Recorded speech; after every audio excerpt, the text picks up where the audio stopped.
Heine লেখা কিছু line Bangla অনুবাদ করে নিলাম। নীরবতার মধ্যে শোনা যায় এক মৃদু একঘেয়ে টুপটাপ শব্দ। ওগুলো হচ্ছে পুঁজিপতিদের লভ্যাংশ, যা অবিরাম টক টক করে ঝরে পড়ছে, অবিরাম জমা হচ্ছে। আক্ষরিক অর্থে শোনা যায় সেই টাকার বাড়তে থাকা শব্দ, ধনীদের মুনাফা। আর শোনা যায় মাঝে মধ্যে গরিবদের চাপা কান্না, এবং হঠাৎ হঠাৎ আরো কর্কশ এক শব্দ, যেন ছুরি ধার দেওয়া হচ্ছে। তা সেদিন রেলের অফিসের বাবুদের টেবিলে তখন অনেক কাজ। ওয়ার ট্রাফিক মাথা খারাপ করে দিয়েছে সকলেরই। এজেন্টের অফিস থেকে সকালবেলা একটা অর্ডার আসে, দিল্লির বোর্ড থেকে আসে উল্টো অর্ডার বিকেলবেলা। তারপর আছে লোকাল ট্রাফিক। কলকাতার সমস্ত লোক সার বেঁধে চলেছে রেল স্টেশনের দিকে। Dalhousie, stand road, Howrah bridge ধরে একেবারে গ্র্যান্ড ট্যাঙ্ক রোড ধরে চলেছে মানুষের মিছিল। মানুষের কোলে ছেলে, মাথায় মোড়, ঘোড়ার গাড়ির মাথায় মানুষের দল বসে বসে চলেছে। সমস্ত খাটাল উজাড় করে হিন্দুস্থানিরা চলেছে। সঙ্গে সঙ্গে চলেছে হাজার হাজার লক্ষ লক্ষ গরু, মোষ, ছাগল, ভেড়া। গরু মোষের পাশাপাশি মানুষও চলেছে। কলকাতার মানুষ মরতে চায় না, তাই কলকাতা থেকে পালিয়ে বাঁচবে। সমস্ত আপিস যখন ছুটি হয়ে গেল, মধু এলো ঘরে। দীপঙ্কর বললে, কিছু বলবি মধু? মধু বললে, সবাই চলে গেছে হুজুর। দীপঙ্কর বললে, তুইও যা, আমার যেতে দেরি আছে। তারপর ক্রমে সমস্ত আপিসে ঠান্ডা হয়ে এলো। কোথাও কোনো শব্দ নেই। ওয়ার ট্রাফিকের কাজ করতে করতে হঠাৎ মনে হলো কোথায় যেন একটা কিসের শব্দ হচ্ছে। হয়তো পাশের বাথরুমে কলের জল পড়ছে টপ টপ করে, কিংবা হয়তো ফাইলের গাদায় ইঁদুর ঢুকেছে, কিংবা হয়তো সেই সব কিছুই নয়। এ এক অন্য শব্দ। বহুদিন আগে কলেজে পড়বার সময় হাইনের কথাগুলো মনে পড়ল দীপঙ্করের। নীরবতার মধ্যে শোনা যায় এক মৃদু একঘেয়ে টুপটাপ শব্দ। ওগুলো হচ্ছে পুঁজিপতিদের লভ্যাংশ, যা অবিরাম টপ টপ করে ঝরে পড়ছে, অবিরাম জমা হচ্ছে। আক্ষরিক অর্থে শোনা যায় সেই টাকার বাড়তে থাকা শব্দ, ধনীদের মুনাফা। আর শোনা যায় মাঝে মধ্যে গরিবদের চাপা কান্না, এবং হঠাৎ হঠাৎ আরো কর্কশ এক শব্দ, যেন ছুরি ধার দেওয়া হচ্ছে। আজ এতদিন পর দীপঙ্কর সেই পুরনো কথাগুলোর মানে যেন বুঝতে পারলে। কোথায় কিয়েভ, কোথায় ওডেসা, কোথায় খারকভ, কোথায় লেনিনগ্রাড, কোথায় সেভাস্টপল। সেখানে যুদ্ধ করছে কারা? আর এইখানে রেলের অফিসে চলছে আরেক যুদ্ধ, আরেক লড়াই। টাকার লড়াই, ডেভিডেন্টের লড়াই, ব্রাইব আর ডিপচারির লড়াই। দীপঙ্কর উঠল। তখন সেই শব্দটা কানে আসছে, এক টানা একঘেয়ে শব্দ। ডিভিডেন্ড, শেয়ার, ইন্টারেস্ট, প্রপার্টি, এক টানা একঘেয়ে। Promotion, transfer, increment.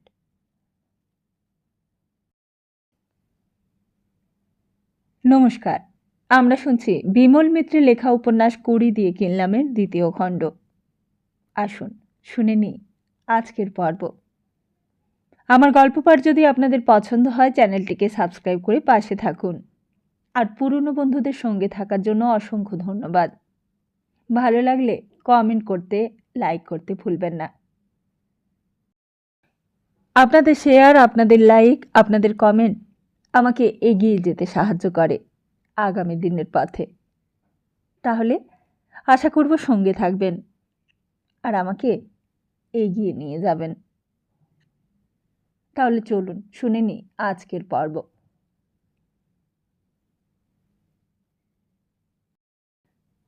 তার নির্মল পালিত সেই কথাই বোঝাচ্ছিল প্রিয়নাথ মল্লিক রোডের বাড়িতে। তোমরা যাবে না বাবা কলকাতা ছেড়ে? নির্মল পালিত বললে, আমি তো যেতে পারলে বাঁচতাম মামুনি, কিন্তু যাই কি করে বলুন? কেন? নির্মল পালিত বললে, এই আপনার প্রপার্টির একটা ব্যবস্থা না করে যাই কি করে? আমি আপনার সব প্রপার্টি বেচে লিকুইড ক্যাশ করে দিয়ে তবে ছুটি পাবো, তার আগে নয়। মামুনি বললে, তোমার বাবাই তো এর জন্য দায়ী বাবা, আমি কি এসব চেয়েছিলুম? আমি বিধবা মানুষ, একটু ধর্মটর্ম করে শেষের কটা দিন কাটিয়ে দিতে পারলেই যথেষ্ট মনে করতুম, কিন্তু তোমার বাবাই তো সব কাল করে গেলেন। কিন্তু রাতারাতি তো আর সংসার ছেড়ে যেতে পারবেন না আপনি। হ্যাঁ, আমার আবার সংসার, সংসারের ওপর আমার ঘেন্না ধরে গেছে বাবা। টাকাগুলো ব্যাংকে রেখে মাসে মাসে সুদ পেলেই আমি খুশি, সেই সুদ নিয়ে একটা জীবন আমার কাশিতেই কেটে যাবে। কিন্তু সনাতন বাবু, তাকে দেখবার কে থাকবে এখানে? সে যে যার কপাল নিয়ে সংসারে এসেছে বাবা, আমি আর কি করব? আমি তো তার ভালো করতেই চেয়েছিলুম, আর ভালোর জন্যই ছেলের বিয়ে দিয়েছিলুম। আর যদি বউ ভালো হতো, আমার তো আর ভাবনা ছিল না, এতদিনে ছেলে পিলেতে ঘর ভরে যেত। কত বাড়িতে তো যাই বাবা, কত আনন্দ করে সবাই আছে দেখি, কিন্তু দেখো না, এ যেন ভূতের বাড়ি হয়েছে, যেন শ্মশানের মধ্যে বাসা করেছি। যেন শ্মশান, বাড়ি তো নয়। এবার একপাল শকুন এসে বাগানে বসে না কেন তাই ভাবি। এই দেখো না বাবা, তবু মালই ছিল, গাড়িটা ছিল, ড্রাইভারও ছিল। রাগ করে সেও বেচে দিলাম, সকলকে ছাড়িয়ে দিলাম। কিন্তু কেন বেচলেন? টাকার জন্য? মামনি আর কথা বাড়ালে না, বললে, সে ওসব কথা থাকবে, ও কথা ভাবতেও খারাপ লাগে বাবা। তুমি আসো তাই একটু যা কথা বলে সুখ পাই। তুমি তো সবই জানো, তোমাকে বলতে দোষ নেই। ছেলের সঙ্গেও আমার বাক্যালাপ পর্যন্ত বন্ধ। আমি শ্মশানে বাস করছি বাবা, কেওড়াতলা শ্মশানও এর চেয়ে আমার কাছে অনেক ভালো। হঠাৎ বাইরেকার জুতোর আওয়াজ পেতে নির্মল পালিত মুখ ফেরালে। মামনিও ফিরে দেখলে। নির্মল পালিতই মুখ খুললে প্রথম, বললে, আরে তুই? দীপঙ্কর বললে, আমি সনাতন বাবুর সঙ্গে একবার দেখা করতে চাই। নির্মল পালিত মামনির মুখের দিকে চাইলে। মামনি বললে, কি দরকার? দীপঙ্কর বললে, আমার বিশেষ জরুরি একটা দরকার আছে। অন্যদিনে যে দীপঙ্করের মুখটা যেন আরো গম্ভীর, আরো করুণ দেখালো। মামনি বললে, তা কি দরকার তোমার বলো? দীপঙ্কর যেন এতক্ষণে মামনিকে দেখতে পেয়েছে, সামনে গিয়ে পায়ের ধুলো নিয়ে মাথায় ঠেকালে, বলে, সনাতন বাবুর সঙ্গেই আমার দরকার ছিল। তা তো ছিল, কিন্তু দরকারটা কিসের? আমি একবার তার সঙ্গে দেখা করব। মামনি বললে, তা সে তো বুঝলুম বাবা, কিন্তু কিসের দরকার সেটাই তো জিজ্ঞেস করছি। দীপঙ্কর বললে, আমি তো বলছি দরকারটা আমার তার সঙ্গে। আরে এ তো দেখছি বড় আল টপকা মানুষ। আমি বলছি কিসের দরকার আর তুমি বলছো বিশেষ দরকার। তারপর নির্মল পালিতের দিকে ফিরে বললে, শুনলে তো বাবা, শুনলে তো? নির্মল পালিত সবই শুনছিল, এতক্ষণে কাছে এলো, বললে, কি রে, কি দরকার তাই বল না। এই প্রপার্টি সম্বন্ধে কিছু বলবি? তা প্রপার্টি সম্বন্ধে যদি কিছু বলতে চাস তো আমাকেই বলতে পারিস।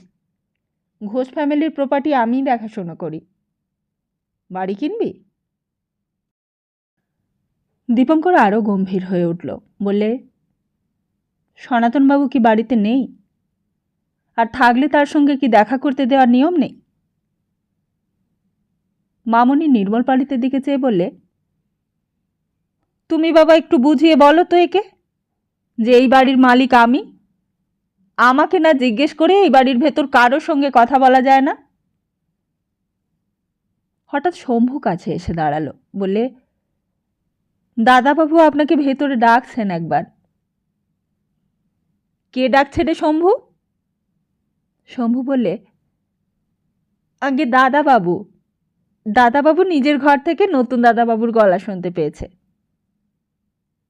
শুনলে তো বাবা, শুনলে তো, শুনলে তো ছেলের কাণ্ডখানা। আমি আর কি বলবো বলো? এইরকম করলে মানুষ কি মাথা ঠিক রাখতে পারে? আর আমি একলা মানুষ, কত দিকে মাথা দেব? আমার এই সম্পত্তি হয়েছে কাল। তোমার বাবা এই সর্বনাশটা আমার করে গিয়েছেন বাবা। যা ইচ্ছে করুক ওরা, আমার কি? নির্মল পালিত বললে, আপনি কোনো দিকে কান দেবেন না মামনি। আমি যতক্ষণ আছি ততক্ষণ আপনি নিশ্চিন্তেই থাকুন। এই দলিলটাতে সই করে দিন, এই 3টে জায়গায়। ততক্ষণে দীপঙ্কর একেবারে সোজা সনাতনবাবু শোবার ঘরে গিয়ে দাঁড়িয়েছে। বললে, কেমন আছেন সনাতনবাবু? ভালো আছি দীপুবাবু, আপনি কেমন আছেন? দেখলেন তো, আপনাকে আমি বলেছিলাম ও আর বাঁধবে। এ আর কেউ রোধ করতে পারবে না। রোধ করতে পারবে কি করে বলুন?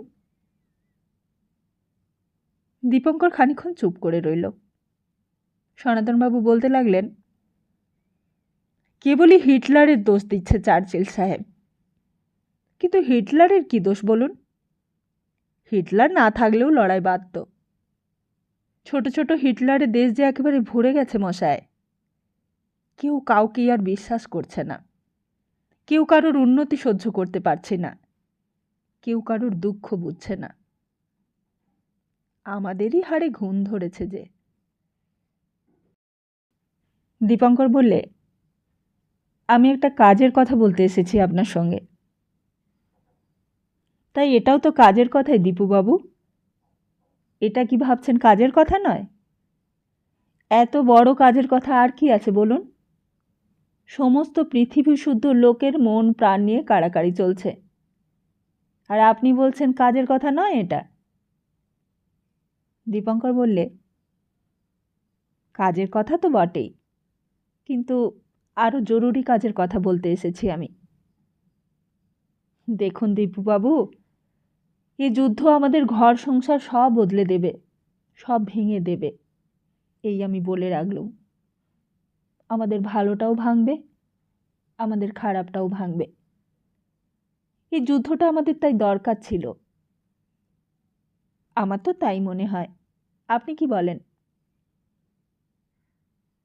তারপর দীপঙ্করের গম্ভীর মুখটার দিকে নজর পড়তেই সনাতনবাবু বললেন, আপনি কি অফিস থেকে আসছেন? খুব ক্লান্ত দেখাচ্ছে আপনাকে। দীপঙ্কর বললে, আমি সতীর কথা বলতে এসেছিলাম, মিসেস ঘোষের কথা। সতীর কথা? সনাতনবাবু যেন অবাক হয়ে গেলেন। বললেন, কিন্তু তিনি তো নেই দীপঙ্করবাবু, তিনি তো বাড়িতে নেই। জানেন দীপঙ্করবাবু, আপনি শুনে অবাক হয়ে যাবেন। তিনি একদিন এই বাড়ি ছেড়ে চলে গেছেন। এখানে আর তিনি থাকেন না। দীপঙ্কর বললে, তা আমি জানি, জানি বলেই তো এসেছি। সনাতনবাবু বললেন, আপনি জানেন? কিন্তু কেন চলে গেল বলুন তো? আমি তো অনেক করে থাকতে বললাম, কিন্তু তিনি আমাকে তার সঙ্গে চলে যেতে বললেন। আমি কি করে যাই বলুন? আপনিই বলুন। তারপর একটু থেমে আবার বলতে লাগলেন, তিনি তো বড় ভালো মানুষ ছিলেন। জানেন দীপঙ্করবাবু, এমন ভালো সচরাচর দেখা যায় না। আমি তো বিয়ের দিন থেকেই দেখে আসছি, বড় ভালো মানুষ ছিলেন। আমি তাকে বরাবর বলতাম, লেখাপড়ার মধ্যে মনকে ডুবিয়ে রাখতে হয়। লেখাপড়ার মতো বন্ধু তো আর নেই জগতে। কিন্তু তাকে আমি দোষ দিই না দীপঙ্কর বাবু, তার কোনো দোষ নেই। তিনি বড় ভালো মানুষ ছিলেন। তারপর আরও যেন কী সব বলতে যাচ্ছিলেন। দীপঙ্কর তার আগেই বললে, আমি সব জানি। আপনি সব জানেন? সনাতনবাবু যেন দীপঙ্করের কথার মধ্যে সতীর কাজের সমর্থন পেয়ে অকুলে কুল পেলেন। বললেন, আপনিও জানেন তিনি কীরকম ভালো মানুষ ছিলেন? আপনিও জানেন? দীপঙ্কর বললে, তা জানি বই কি সনাতনবাবু। সতীর মতো স্ত্রী পাওয়া যে কোনো পুরুষের পক্ষেই সৌভাগ্য। সনাতনবাবুর মুখে একটা হাসির রেখা ফুটে উঠল এতক্ষণে। বললেন, তাহলে তো আপনিও জানেন দেখছি। আর জানবেন নাই বা কেন? আপনি তো ছোটবেলা থেকেই দেখে আসছেন। কিন্তু আরও অনেক জিনিস জানি, যা আপনিও জানেন না দীপঙ্কর বাবু। কি জিনিস? সনাতনবাবু বললেন, স্ত্রীলোকের সমস্ত ভূষণ তার মধ্যে আছে দীপঙ্কর বাবু। শাস্ত্রে যেসব গুণ থাকলে স্ত্রীলোককে স্ত্রীরত্ন বলা হয়, তার সমস্তগুলি তার মধ্যে বর্তমান।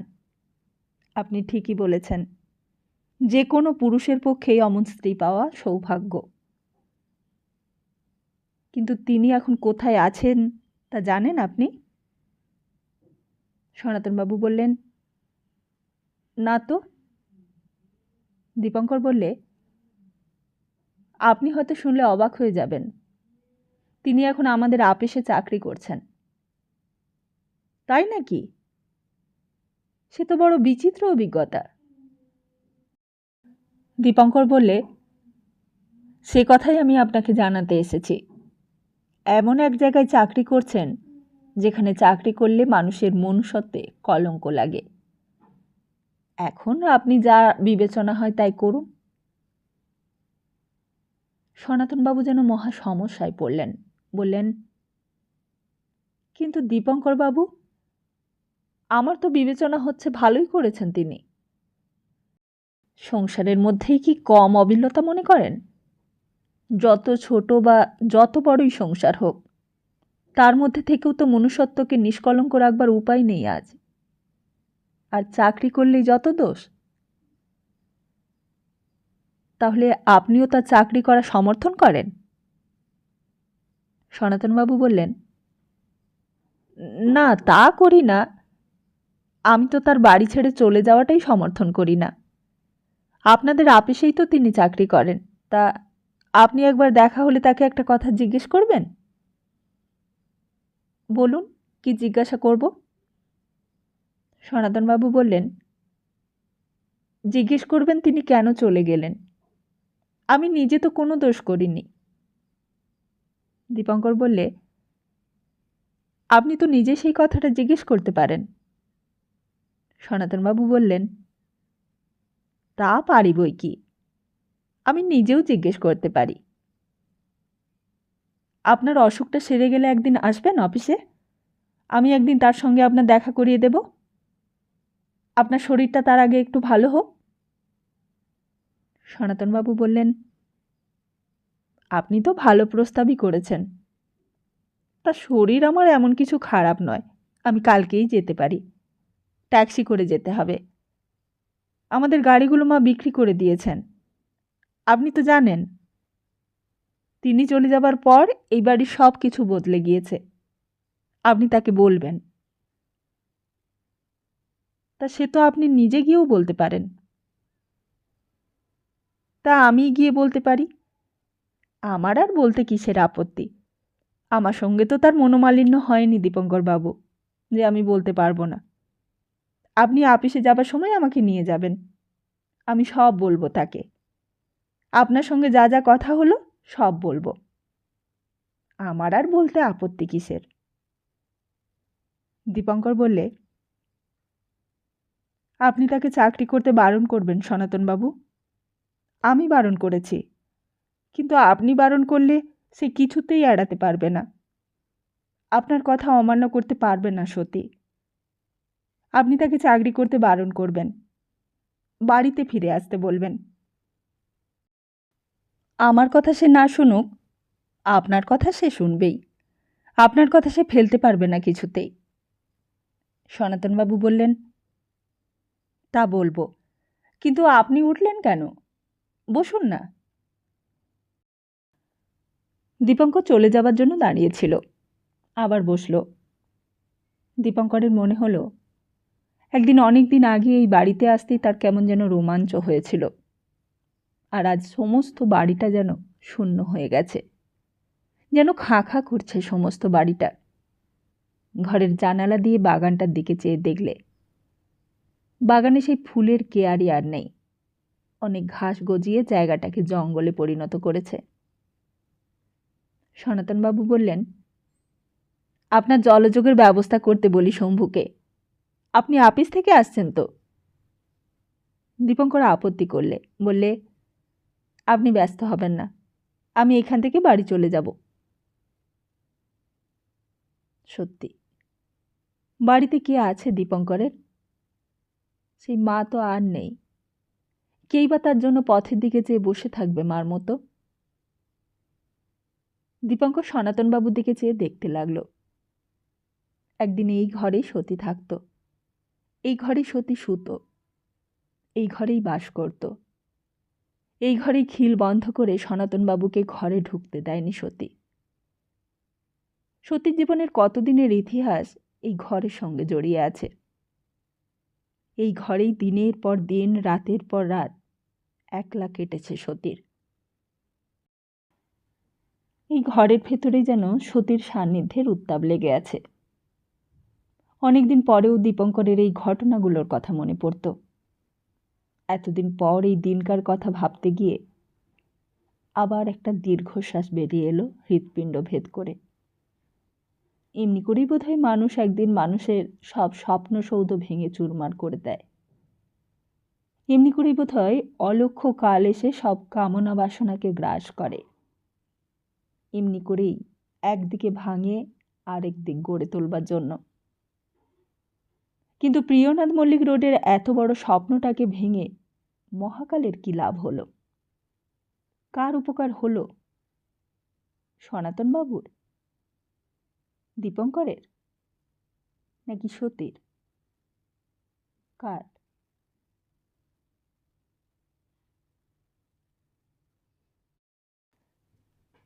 কিন্তু দীপঙ্কর কি জানতো ঠিক তখনই সেই মুহূর্তে আরেকটা স্বপ্ন প্যালেস কোর্টের করিডোর অতিক্রম করে একেবারে প্রিয়নাথ মল্লিক রোডের মোড়ে এসে বাসা বাঁধছে? দীপঙ্কর কি জানতো সেই সতীর সর্বাঙ্গ জুড়ে ঘৃণার আর প্রতিশোধের বন্যি লেলিহান হয়ে উঠেছে? তা জানলে দীপঙ্কর এমন শান্ত হয়ে বসে থাকতে পারত না সনাতনবাবুর রোগশয্যার সামনে। সতী গাড়িতে হেলান দিয়ে হা হা করে হেসে উঠল। মিস্টার ঘোষাল পাশে বসেই চুরুট টানছিল, বললে, হাসছো যে? সতী হঠাৎ মিস্টার ঘোষালের দিকে ঝুঁকে পড়ল একটা ঝাঁকুনি খেয়ে, বললে, তোমাদের সেন সাহেবের কথা ভাবছি। মিস্টার ঘোষাল বললে, একটা আস্ত কাওয়ার্ড, আই শ্যাল ট্রান্সফার হিম। সতী বললে, তুমি পারবে তো ট্রান্সফার করতে? মিস্টার ঘোষাল বললে, নিশ্চয়ই পারবো, এমন জায়গায় ট্রান্সফার করে দেব যেখান থেকে আর কলকাতায় না আসতে পারে। সতী বললে, যেন কখনো আর ওর মুখ না দেখতে হয় আমাকে। গাড়িটা সোজাই আসছিল। হঠাৎ মিস্টার ঘোষাল জিজ্ঞেস করলে, এটি তো প্রিয়নাথ মল্লিক রোড, এই বাঁ দিকে? সতী ততক্ষণে আবার গম্ভীর হয়ে গেছে। বলতে গিয়ে তার মুখে যেন কথা আটকে গেল। তোমার শ্বশুর বাড়ি কোনটা? সতী তখনও সেই দিকে চেয়েছিল একদৃষ্টে। এখান থেকেই একদিন বিতাড়িত হয়ে চলে যেতে হয়েছে তাকে। এইখানেই একদিন চূড়ান্ত অপমানের ধৈর্য পরীক্ষা হয়ে গেছে তার উপর দিয়ে। এই বাড়িতেই একদিন তার ভাগ্য দেবতার স্থান সুনির্দিষ্ট করে দিয়েছিল তার বাবা। সতী কি একদিন জানতো আবার একদিন এইখানেই তাকে ফিরে আসতে হবে চরম প্রতিশোধের দণ্ড হাতে নিয়ে? কোনটা তোমার শ্বশুর বাড়ি? ডান দিকের এইটে? সতী তখনও সেই দিকে চেয়ে আছে। গেটে আর সেই দারোয়ান নেই। অন্ধকারে ভেতরটা স্পষ্ট দেখা গেল না। একটা গাড়ি দাঁড়িয়ে রয়েছে। সতী চিনতে পারলে ব্যারিস্টার পালিতের গাড়ি হয়তো। চারিদিকে তো অন্ধকার দেখছি। লোকজন কেউ নেই বুঝি ভেতরে? সব চলে গেছে কলকাতা ছেড়ে? সতী শুধু বললে, না। তাহলে মেম্বার কজন বাড়িতে? সতী তাড়াতাড়ি নিজেকে সামলে নিলে, বললে, ওদের কথা ছেড়ে দাও। এখন থেকে ওরা আর কেউ নয় আমার। এইখানে থামতে বলো। গাড়িটা থামল। মিস্টার ঘোষাল নামল। ঠিক উল্টো দিকের বাড়িটা। রাস্তার সামনের দিকে বারান্দা। ওপরে দুখানা ঘর, নিচেও দুখানা। বাড়িওয়ালা পেছনের অংশে থাকে। কড়া নাড়তেই ভদ্রলোক বেরিয়ে এলেন। বললেন, আসুন আসুন, আপনাদের জন্যই অপেক্ষা করছিলুম। মিস্টার ঘোষাল চুরুটের ধোঁয়া ছেড়ে বললে, আমাদের আসতে একটু দেরি হয়ে গেল। তাতে কি হয়েছে? আপনি তো অ্যাডভান্স দিয়েই গেছেন। আমিও নিশ্চিন্ত হয়েই আছি। আর এই সময় তো টেনেন্ট পাওয়াই যায় না। সবাই কলকাতা ছেড়ে চলে যাচ্ছে এখন। আপনারা হলে তবু বাড়িটা দেখাশোনা করবার একজন লোক পাওয়া যাবে।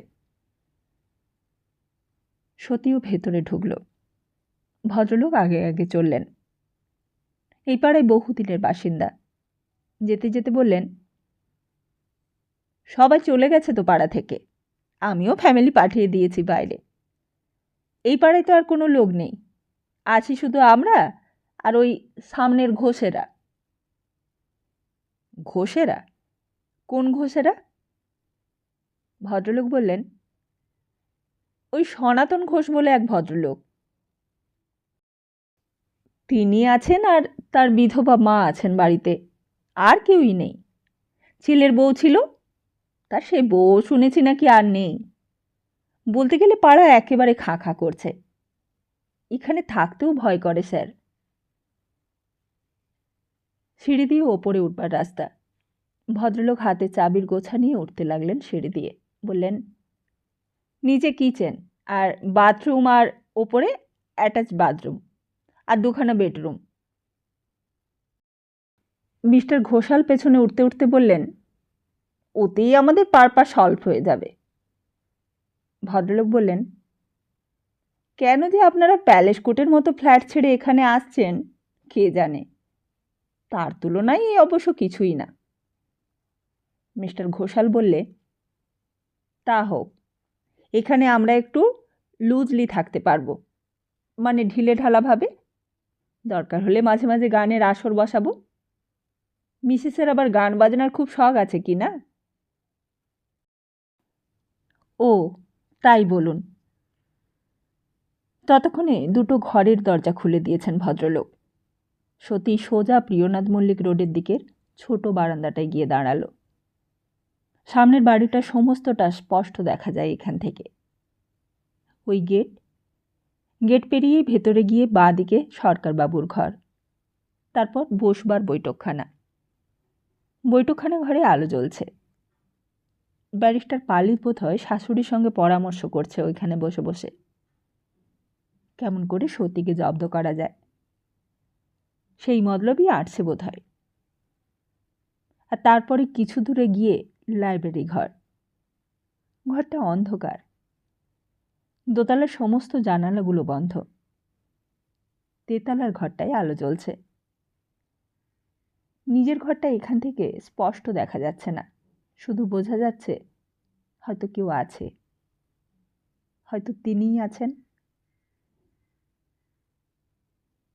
ঘর সম্বন্ধে কিছু বলবার নেই, পূবমুখ ঘর, আলো বাতাস বেশ পাবেন। মিস্টার ঘোষাল কাছে এলো, বললে, কি হলো, তুমি কিছু বলছো না যে? সতী বললে, আমি আর কি বলবো।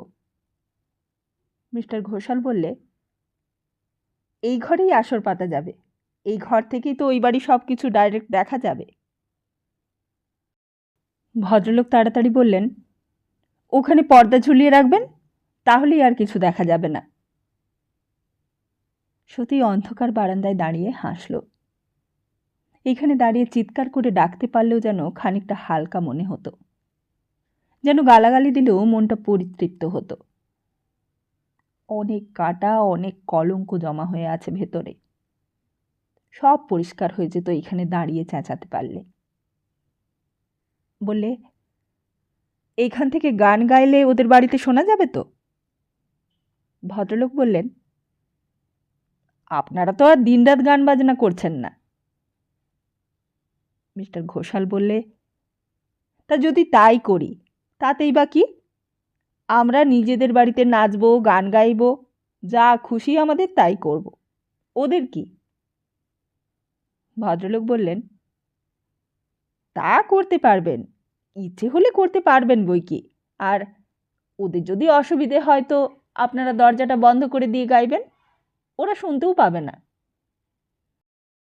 সতী হঠাৎ মুখ ফেরাল, বললে, কেন? ওদেরকে কি ভয় করে চলতে হবে? ভদ্রলোক বললেন, না না, ভয়ের কথা হচ্ছে না। ওদের ভয় করতে যাবেন কেন আপনারা? তাহলে কেন বললেন ওই কথা আপনি?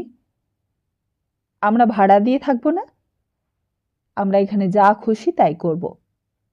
ওদের যদি অসুবিধে হয় ওরা বাড়ি ছেড়ে চলে যাক। ভদ্রলোক বললেন, না না, সে কথা নয়, ওই বাড়িতে তো কেউ থাকে না, থাকবার মধ্যে থাকে কেবল বুড়ি মা আর তার ছেলে। ও বহুকালের লোক ওরা, এককালে ওদের স্টিভেডোরের ব্যবসা ছিল, লোক ওরা খুব ভালো। কে বললে আপনাকে ওরা লোক ভালো? কে বললে? ভদ্রলোক কেমন যেন বিব্রত হয়ে পড়লেন, কি বলবেন কিছুই ভেবে পেলেন না। সতী আবার বলতে লাগলো,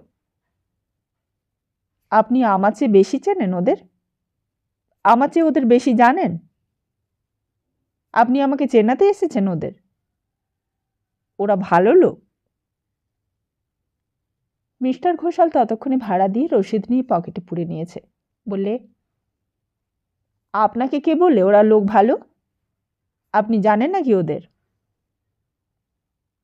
দুদিক থেকে তাড়া খেয়ে ভদ্রলোক আত্মরক্ষার আর কোনো উপায় বার করতে পারলেন না। বললেন, ওরা তো পাড়ার কোনো ব্যাপারেই থাকেন নাকি না, তাই বলছি। সত্যি তখনও থামেনি। বললে, ওরা যদি ভালো লোক হবে তা ওদের বাড়ির বউ বাড়ি ছেড়ে পালিয়ে যায় কেন? ভদ্রলোক বললেন, আমরা তো অত খবর জানতে পারি না। তাহলে কেন বলছেন ওরা ভালো লোক? ওদের বাড়ির ভেতরে গিয়ে আপনি দেখেছেন, নাকি শুধু বাইরে থেকে গাড়ি দেখেছেন, চাকর বাকর দেখেছেন, দেখেছেন আর বিচার করেছেন? জানেন ওদের অন্দরমহলে কত রকম অত্যাচার হয়?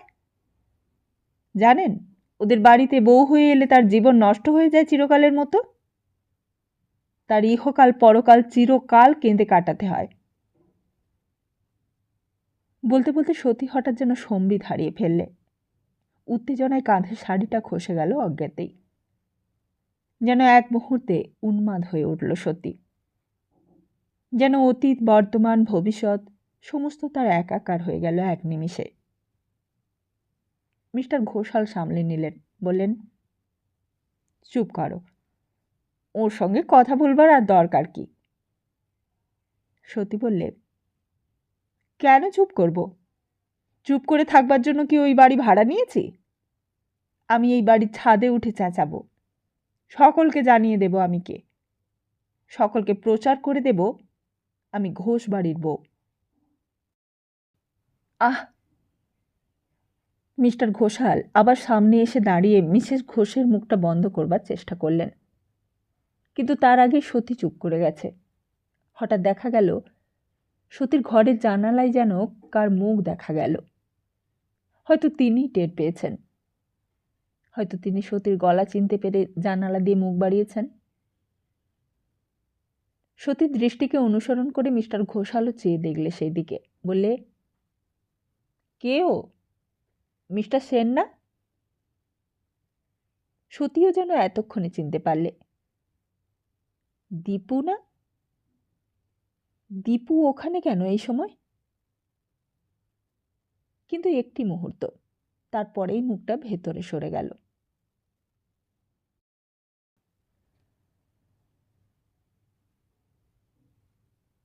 একতলার বৈঠকখানা ঘরে নির্মল পালি তখন কাগজপত্র ছড়িয়ে মামুনিকে বলছিল, নিজের চোখে আপনি সমস্তটা দেখে নিন।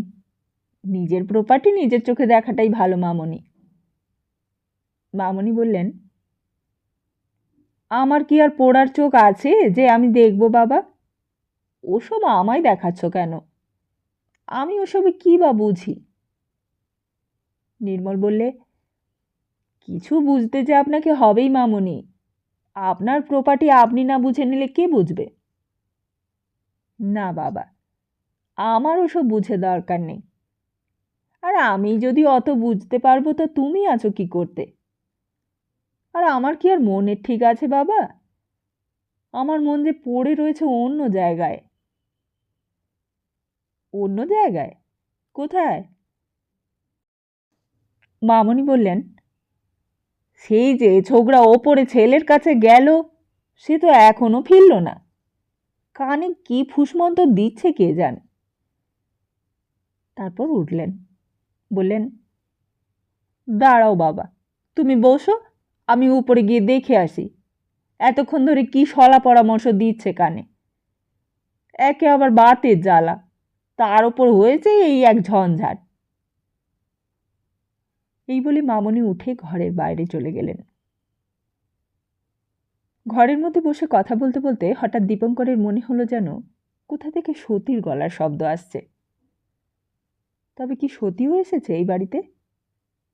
ঠিক সতীর গলার শব্দর মতোই বটে। এখন এসেছে এখানে?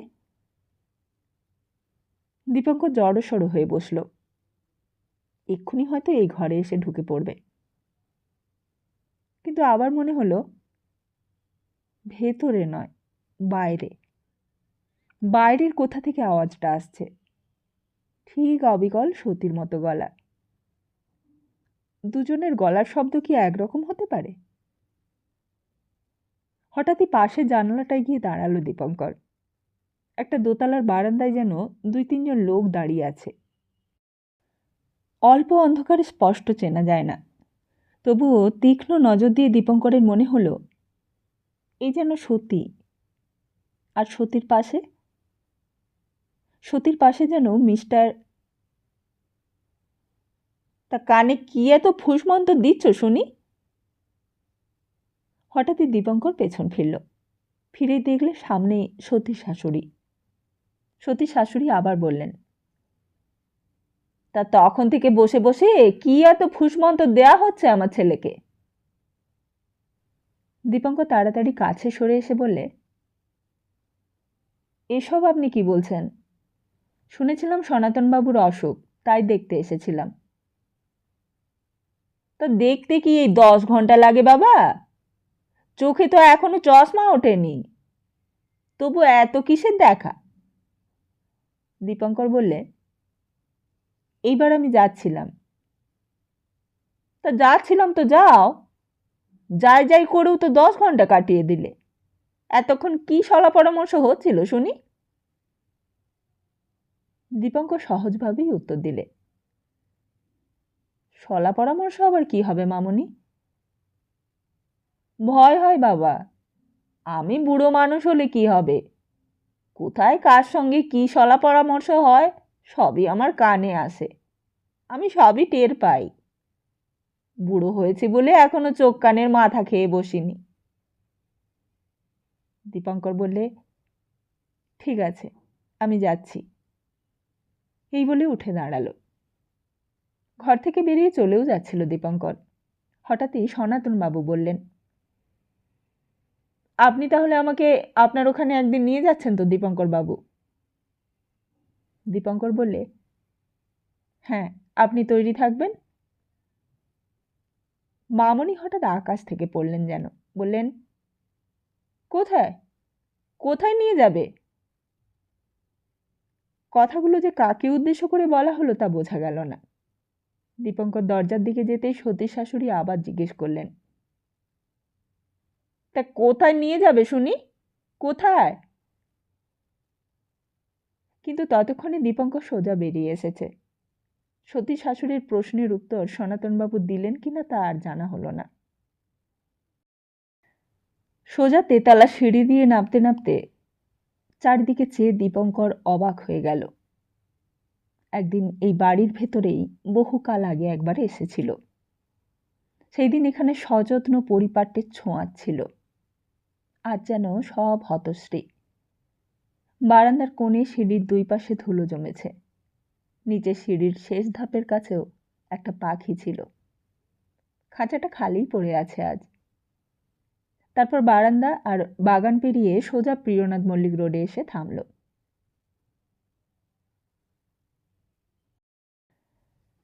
বাড়িওয়ালা ভদ্রলোক বললেন, তাহলে কবে থেকে আসছেন আপনারা? মিস্টার ঘোষাল বললে, ধরে নিন আজ থেকেই নিয়ে নিলুম। আপনি তো ভাড়া পেয়ে গেলেন। গাড়িতে উঠে মিস্টার ঘোষাল বললে, কি ভাবছ? সতী বললে, কই কিছুই তো ভাবছি না। মিস্টার ঘোষাল বললে, তুমি বলেছিলে বলেই ভাড়া নিলুম, তোমার জেদটাই রইল। তবুও সতী কিছু কথাই বললে না। এতদিনের এত জল্পনা কল্পনা, এতদিন ধরে এত প্রতিশোধ নেবার স্পৃহা সবই যেন আজ হঠাৎ শিথিল হয়ে গেল প্রিয়নাথ মল্লিক রোডের বাড়িটার সামনে এসে। মিস্টার ঘোষাল আবার একটা চুরুট ধরালে, বলে, তুমি যা যা চেয়েছিলে সবই তো দিলাম, তবুও মুখ ভার করে রইলে কেন? সতী উত্তর দেবার আগেই গাড়িটা ব্রেক কষে একবার হর্ন বাজালে। রাস্তার মধ্যে কে যেন ছিল। সে সরে যেতেই গাড়িটা আবার সোজা হাজরা রোডে গিয়ে পড়ল। মিস্টার ঘোষাল বললে, ঘর চলো। এক মুহূর্ত শুধু। ব্রেক কষে থেমে আবার সোজা ধুলো উড়িয়ে চলে যাওয়া। ব্ল্যাক আউটের অন্ধকার। তবুও স্পষ্ট আন্দাজ করতে পারল দীপঙ্কর, স্পষ্ট আন্দাজ করতে পারলে সতী। আর তারপরেই দীপঙ্কর খানিকক্ষণ সেই রাস্তার ধারে নির্বোধের মতো দাঁড়িয়ে পড়ল। তারপর সম্বিত ফিরে পেয়ে আবার চলতে লাগলো আস্তে আস্তে। হাজরা পার্কের ভেতর তখন বেশ কিছু ভিড় জমেছে। আলো নেই। ব্ল্যাক আউটের রাতে বাইরে আলো জ্বালানো নিষেধ। তবুও কয়েকজন জড়ো হয়েছে সেইখানে। জোর বক্তৃতা চলছে।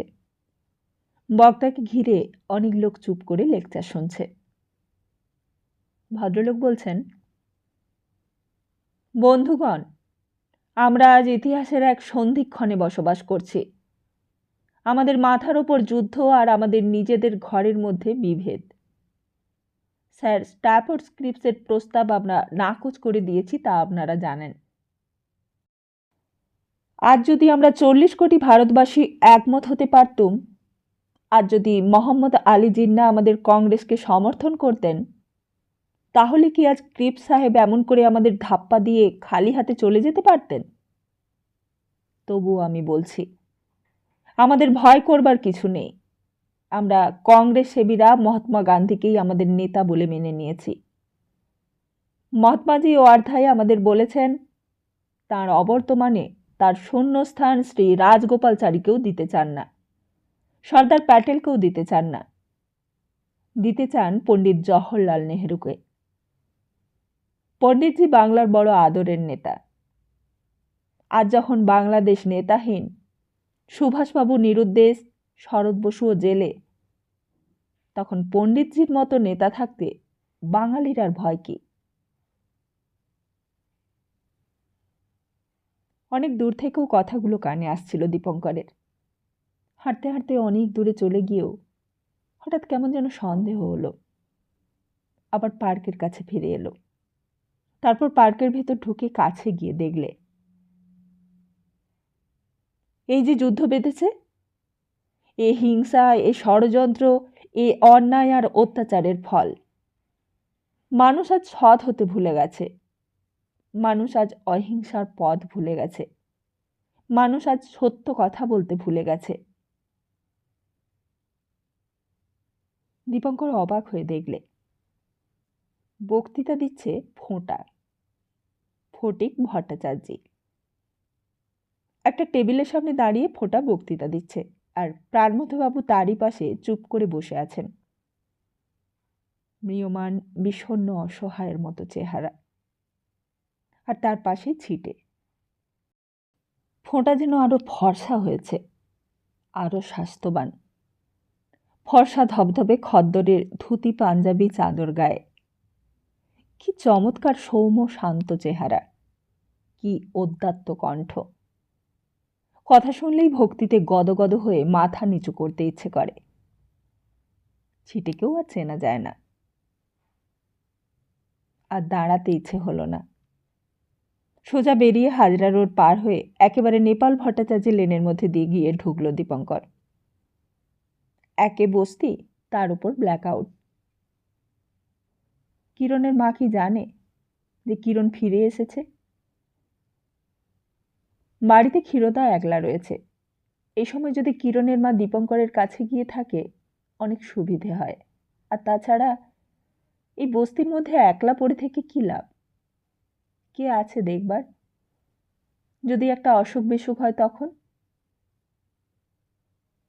কিন্তু কিরণদের বাড়িটার সামনে গিয়েই দীপঙ্কর অবাক হয়ে গেল। 4-5টা পুলিশ বাড়ির সদর দরজার সামনে বেঞ্চের ওপর বসে পাহারা দিচ্ছে। দীপঙ্কর ভেতরে ঢুকতে যেতেই তারা বাধা দিলে, বললে, কাহা জানা হ্যাঁ বাবু? দীপঙ্কর বললে, ভেতর মে মাইজিকার সঙ্গে দেখা করব। পুলিশদের মধ্যে একজন এগিয়ে এসে বললে, কন মাইজি? দীপঙ্কর বললে, কিরণ বাবুর মা। তারা ভেতরে যেতে দিলে না। শেষ পর্যন্ত কিরণের মাই বাইরে এলো, বললে, দীপু তুমি? দীপঙ্কর বললে, মাসিমা, আপনার সঙ্গে একটা কথা বলতে এসেছিলুম, কিন্তু চারিদিকে পুলিশ পাহারা দেখছি। মাসিমা বললে, হ্যাঁ বাবা, দেখো না, বাড়ির বাইরেও যেতে পারি নে, বাড়ির ভেতরে থেকেও শান্তি নেই। কদিন থেকে কি যে হয়েছে বুঝতে পারছি নে। কেন যে এমন করছে তা কেউ বলতে পারছে না। আমি কদিন ধরে বড় ভাবনায় পড়েছি বাবা। দীপঙ্কর পুলিশদের দিকে ফিরে জানতে চাইলে কেন তারা এখানে পাহারা দিচ্ছে, এর কারণ কি।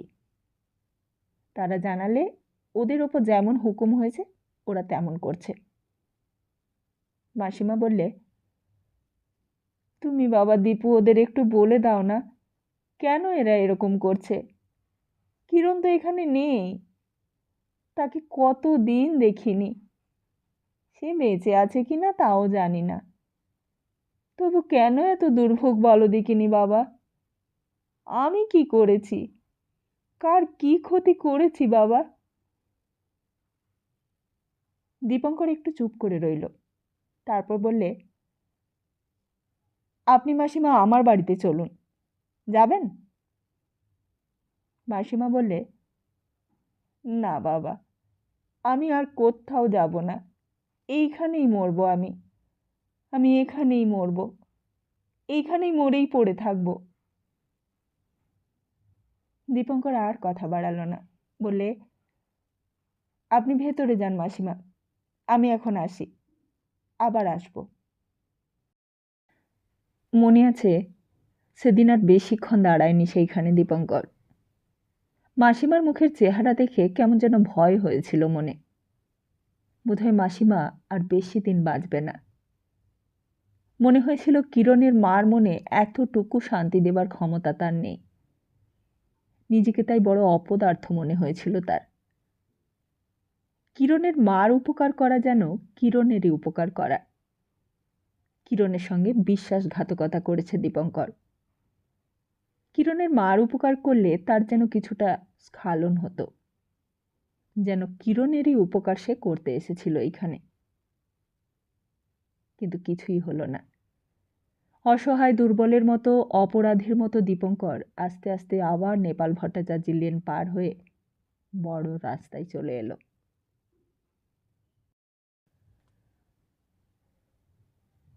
সকাল থেকেই সনাতনবাবু তৈরি হয়েছিলেন। নিজেই বিছানা ছেড়ে উঠেছেন, নিজেই নিজের সব জামা কাপড় বার করেছেন। কখনো নিজের কাজ নিজেকে করতে হয়নি তাকে। কোথায় কোন জামা কোন কাপড় থাকে তাও তিনি জানেন না। আলমারির চাবিও কোনোদিন নিজের হাতে স্পর্শ করেননি।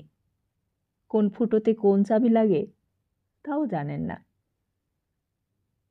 শম্ভু হঠাৎ দেখতে পেয়ে বললে, এ কি জামা পরেছেন দাদাবাবু? এ যে উল্টো পরেছেন। হোক উল্টো, উল্টো পড়লে কে দেখতে পাচ্ছে? শম্ভু বললে, আসুন আমি ঠিক করে দিচ্ছি। দীপঙ্কর নিচের বৈঠকখানা ঘরে বসেছিল অপেক্ষা করে। আপিসে যাবার জন্য তৈরিই হয়ে এসেছিল। অনেকক্ষণ বসে থাকার পরেও সনাতনবাবু আসছেন না। হঠাৎই মামুনি ঘরে ঢুকলেন, বললেন, কোথায় নিয়ে যাচ্ছ তুমি সোনাকে? দীপঙ্কর মামুনির এই হঠাৎ উপস্থিতির জন্য প্রস্তুত ছিল না, এই প্রশ্নের জন্য প্রস্তুত ছিল না। কি বলবে কিছুই বুঝতে পারলে না। মামুনি আবার বললেন, তোমায় সেদিন বলেছিলুম না যে তুমি আমার ছেলের কানে ফুসমন্ত দিতে এসো না? দীপঙ্কর বললে, সনাতনবাবু যদি যেতে না চান আমি জোর করে তাকে নিয়ে যাব না। তুমি তো বড় বেয়াদব দেখছি। দীপঙ্কর বললে, আপনি মিছিমিছি রাগ করছেন আমার ওপর। মামনি বললেন, আবার তুমি আমার মুখের উপর কথা বলছো? তুমি যাও এখান থেকে, বেরিয়ে চলে যাও। দীপঙ্কর উঠে দাঁড়ালো, বললে, আপনি আমাকে আর যেতে বললেও আমি যাব না। সনাতনবাবু এলে তিনি যা বলবেন আমি তাই করব। তা আমি কেউ না? তোমার কাছে আমার ছেলে আমার চেয়ে বড় হলো? দীপঙ্কর বললে, আপনি আমাকে ভুল বুঝছেন মামনি। আমি আপনাকে সে কথা বলিনি। আপনাকে আমি সম্মান করেই কথা বলছি। আপনার যথাযোগ্য মর্যাদা আমি দিয়েছি, তবুও আপনি আমাকে অপমান করছেন। আমি আপনারও শুভাকাঙ্ক্ষী, সনাতনবাবুরও শুভাকাঙ্ক্ষী। ছেদো কথা রাখো তো।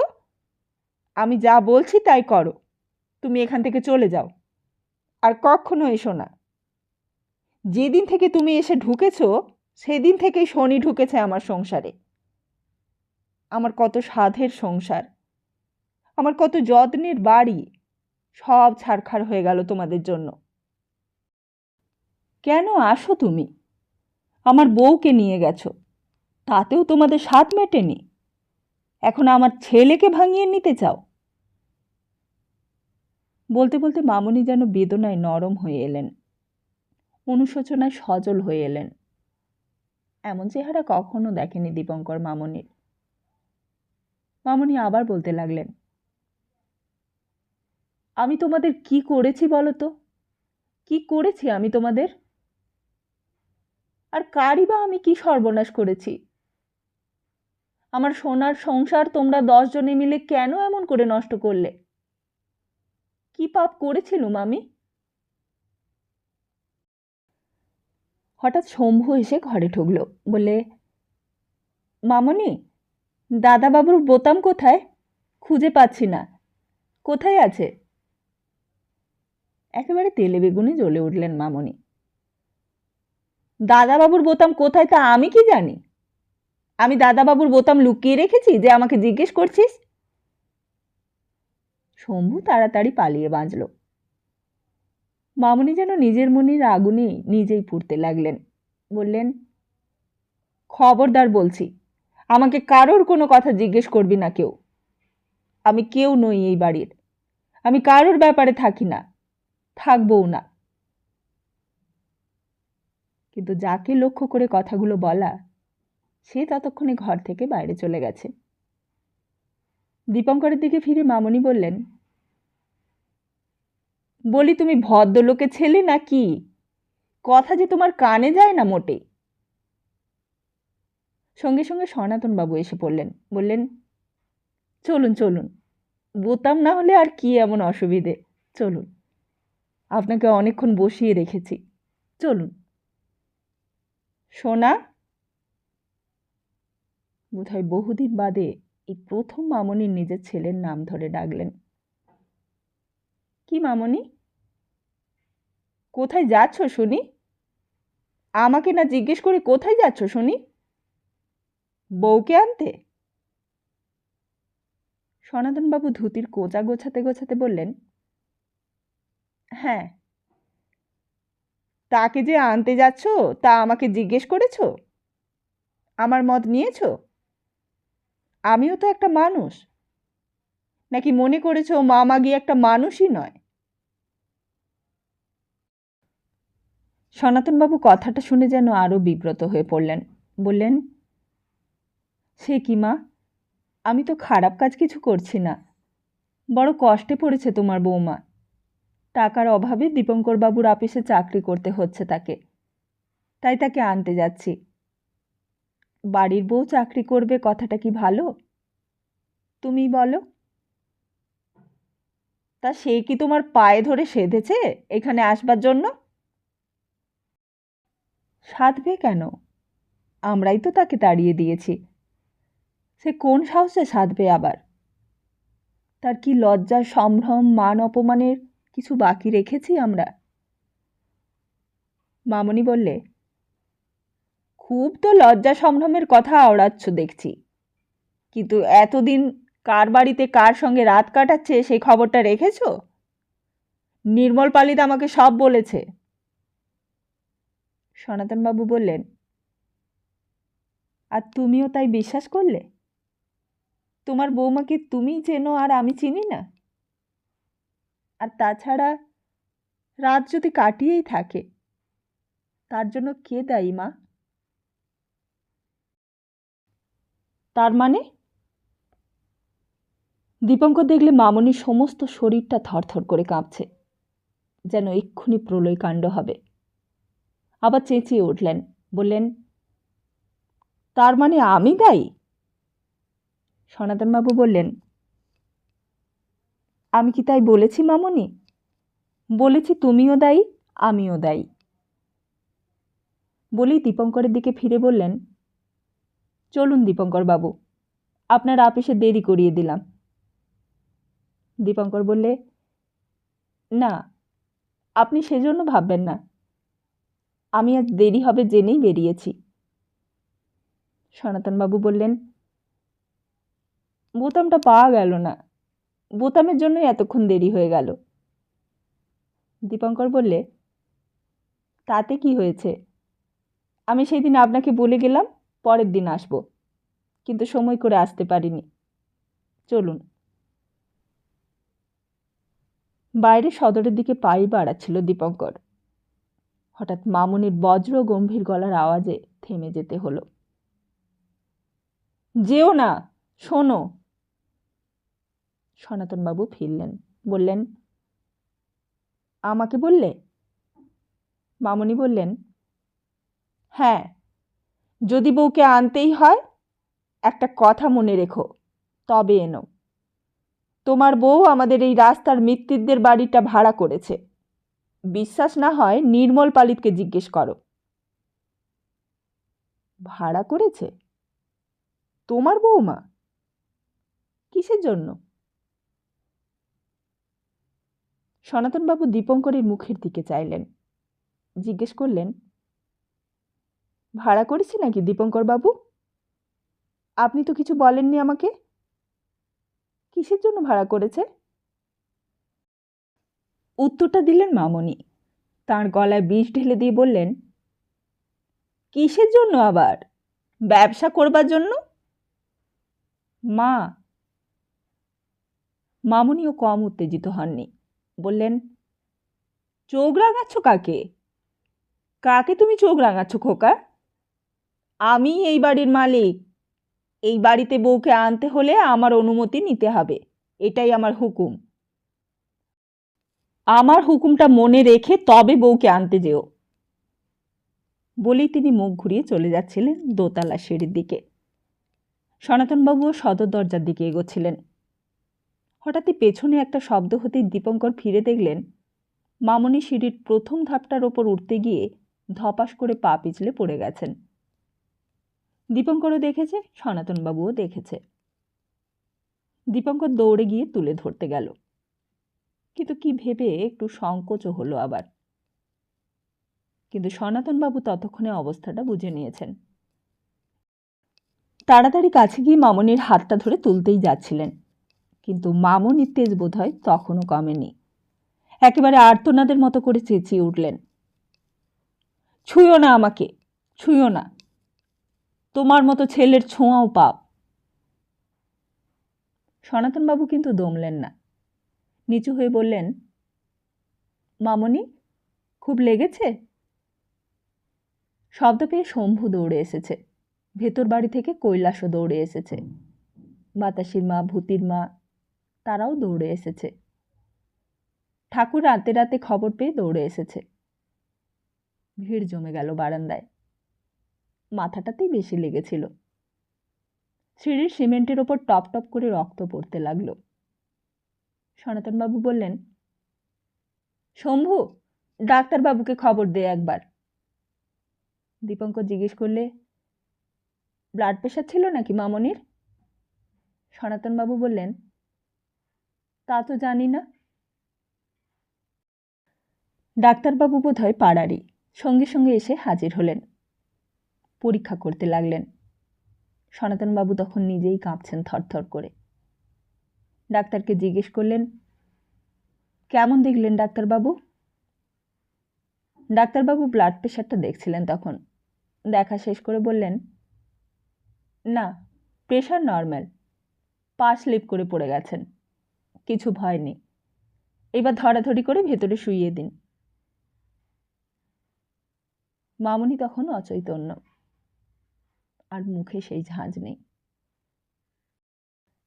সনাতনবাবু দীপঙ্করের দিকে দেখে বললেন, আজ আমার যাওয়া হবে না দীপঙ্কর বাবু, দেখছেনই তো ব্যাপারটা। দীপঙ্করও বললে, না না, আজকে আর আপনার যাওয়ার দরকার নেই, আমি তাহলে আসি। সনাতনবাবু বললেন, আপনি সত্যিকে সব জানাবেন দীপঙ্কর বাবু, বলবেন। আমি ঠিক যেতুম, কিন্তু বাধা পড়ল। সে যেন একবার মামনিকে দেখতে আসে। দীপঙ্কর বললে, কিন্তু আমার সঙ্গে যে সত্যি আর কথা বলে না। কেন? কথা বলে না কেন? দীপঙ্কর বললে, আর আমিও তো এখানে কলকাতায় বেশি দিন থাকছি না, আমি ট্রান্সফার হয়ে চলে যাচ্ছি, তাই ভেবেছিলাম যাবার আগে একটা যা হোক ব্যবস্থা করে যাব। কোথায় ট্রান্সফার হচ্ছেন? দীপঙ্কর বললে, ময়মনসিংহে। রাস্তায় বেরিয়েই নজরে পড়ল। সনাতনবাবুর বাড়ি ঢোকবার সময় অতটা লক্ষ্য হয়নি, ঠিক সামনের বাড়িটা। এতদিন প্রিয়নাথ মল্লিক রোডে এসেছে, এই বাড়িটার দিকে কখনো নজর পড়েনি আগে। কোন মিত্তিরদের বাড়ি, ওপরে দুখানা ঘর, নিচেও দুখানা। রাজমিস্ত্রি খাটছে বাইরে, বাঁশের ভাড়া বেঁধেছে, চুনকাম হচ্ছে সমস্ত বাড়িটা। এখানে এসেই সতী উঠবে, এইখানে মিস্টার ঘোষালের সঙ্গে একই বাড়িতে থাকবে, একেবারে এক ছাদের তলায়, একেবারে ঘোষ বাড়ির মুখোমুখি, একেবারে সনাতনবাবুর চোখের সামনে, একেবারে নয়ন রঞ্জিনী দাসীর বুকের ওপর। আস্তে আস্তে দীপঙ্কর হাজরা রোডে গিয়ে পড়ল। তারপর হাজরা রোড থেকে একেবারে সোজা ডালহৌস স্কয়ার। ট্যাক্সিটা আপিসের দিকেই যাচ্ছিল, কিন্তু দীপঙ্করের কি মনে হলো, বললে, সামনে চলো। সোজা গিয়ে ট্যাক্সিটা থামলো রাইটার্স বিল্ডিংয়ের সামনে। তখন অনেক ভিড় জমেছে সেখানে। বার্মা এভাকুইজ আপিসের সামনে অসংখ্য মানুষ উদ্গ্রীব হয়ে আত্মীয় স্বজনের খোঁজ নিতে এসেছে। দীপঙ্কর তাদের ভিড় ঠেলে অনেক কষ্টে ভেতরে ঢুকল। সমস্ত কলকাতা যেন এসে জুটেছে এই আপিসের সামনে। জেনারেল ওয়াভেল বার্মা নিয়ে নেবার তোড়জোড় করছে তখন, কিন্তু সবাই বলছে এবার ইন্ডিয়ার ওপর বোমা পড়বে। এবার কলকাতার পালা। দীপঙ্করের কানে নানা রকমের কথা এলো। পাশের দেওয়ালে পোস্টার পড়েছে। একজন জাপানি রাইফেল উঁচিয়ে সামনে এগিয়ে আসছে। ছবির নিচে বড় বড় অক্ষরে লেখা রয়েছে, গুজবে কান দেবেন না। আরও কত রকমের সব পোস্টার। খরচ কমান, যুদ্ধ জয়লাভে সাহায্য করতে ন্যাশনাল সেভিংস সার্টিফিকেট কিনুন, ঘুড়ি উড়িয়ে সুতো নষ্ট করবেন না, ছেঁড়া জামা কাপড় সেলাই করে পরুন। অনেকক্ষণ পর দীপঙ্করও জানালার সামনে গিয়ে দাঁড়ালো। তারপর রশিদটা এগিয়ে দিলে, বলে, ভুবনেশ্বর মিত্র, টিম্বার মার্চেন্ট, প্রোম। ভেতরে ক্লার্করা খেটে খেটে হিমশিম খেয়ে যাচ্ছে। গাদা গাদা ফর্ম, গাদা গাদা ফাইল। দীপঙ্করের হাত থেকে রসিদটা নিয়ে কাগজপত্র ফাইল সব ঘাঁটতে লাগলো। তারপর খানিক পরে বললে, এখনো নো ট্রেস, কোনো খবর নেই, এই নিন। দীপঙ্কর বললে, সে কি, আজ 3 মাস ধরে ঘুরছি, এখনো কোনো খবর আসেনি? I must see your chief. আমি আপনার চিফের সঙ্গে দেখা করব। আর একটু ভালো করে দেখুন। ক্লার্কদেরও কোনো দোষ নেই, তারা দিন রাত পরিশ্রম করে বিপর্যস্ত। আবার কাগজপত্র ফাইল পড়লে, আবার নতুন করে খুঁটিয়ে খুঁটিয়ে দেখতে লাগলো। শেষে পাওয়া গেল। বলে, এই যে স্যার, পেয়েছি। পেয়েছেন? বেঁচে আছেন? ক্লার্কটা বললে, না, এই ক্যাজুয়ালিটি লিস্টে নাম রয়েছে ভুবনেশ্বর মিত্র, টিম্বার মার্চেন্ট, প্রোম। মারা গেছেন? ক্লার্ক বললে, হ্যাঁ, ইভাকুয়েশনের সময় জাহাজে উঠেছিলেন, সেই জাহাজটাই বোমা পড়ে ডুবে গেছে, কোনো লোকই বাঁচেনি। আর যারা ছিল তারাও ডেড। এই দেখুন, লিস্ট দেখুন। বলেই ভদ্রলোক ছাপানো ক্যাজুয়ালিটি লিস্টটা বাড়িয়ে দিচ্ছিল। কিন্তু দীপঙ্করের তখন সমস্ত হাত পা হিম হয়ে গেছে, মুখ দিয়েও কোনো কথা বেরোচ্ছে না। বলে, আর একবার ভালো করে দেখুন, ভুলও তো হতে পারে। ভদ্রলোক বললে, ভুল হবে কি করে স্যার, আপনি নিজের চোখে দেখুন না। এই তো ছাপার অক্ষরে লেখা রয়েছে ভুবনেশ্বর মিত্র, টিম্বার মার্চেন্ট, প্রোম, বার্মা। এ খবর কখনো ভুল হতে পারে নাকি? আপনি নিজের চোখে দেখুন না। কিন্তু এক নামে দুজনও তো থাকতে পারে। ভদ্রলোক এইবার বিরক্ত হলো। তার অনেক কাজ, পেছনে অনেক লোক তখনও দাঁড়িয়ে আছে। কাগজপত্র গুটিয়ে রেখে বললে, তা ভুল থাকলে ভুল থাকবে, আমরা ছাপার অক্ষরে যা দেখেছি তাই আপনাকে বললুম। এর পরেও যদি আপনার সন্দেহ হয় তা হোক, তাতে আমরা কি করতে পারি?